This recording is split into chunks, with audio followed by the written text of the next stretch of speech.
వెళ్ళి శివ ప్రదక్షిణం చేసి మీరు ఏమీ చెప్పకండి. మీరు చెప్పగలిగినంతసేపు శివాలయం అరుగు మీద కూర్చుని శివ శివ శివ శివ శివ శివ ఇదొకటే.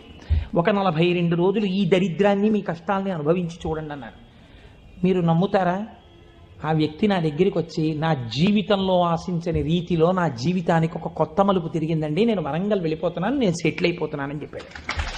ఆ వ్యక్తే నాకు ఈ మధ్యనే మళ్ళీ ఫోన్ చేసి, కోటేశ్వరారు ఇప్పుడు నేను ఎంత ఆనందంగా ఉన్నాను అనండి, ఒక్కసారి మీరు ఏమైనా వరంగల్ వస్తారేమిటండి ఉపన్యాసాలకి, మీ దర్శనానికి వద్దాం అనుకుంటున్నాను, నేను కూడా కాకినాడ అన్నాడు. అయ్యా మీరు ఎప్పుడైనా కాకినాడ ఇప్పుడు అక్కర్లేదు, ఎప్పుడో తర్వాత వద్దురు కానీ నేను వరంగల్ ఇప్పుడు మాత్రం రావట్లేదు, నేను వరంగల్ వస్తే చెప్తాను, అప్పుడు మీరు నా దగ్గరికి వద్దురు కానీ తప్పకుండా దర్శనానికి అన్నాడు. కళ్యాణి అందులో అంటారే ఏతి జీవంతిమానందో నరం వర్ష శతాదపి అంటుంది సుందరకాండ. 100 ఏళ్ళు బతికిన వాడు శుభాన్ని చూస్తాడు. అందుకే తొందరపడి ఏదో సమస్య ఉందని ఆత్మహత్యలు చేసేసుకుంటాం ఇలాంటి మాటలు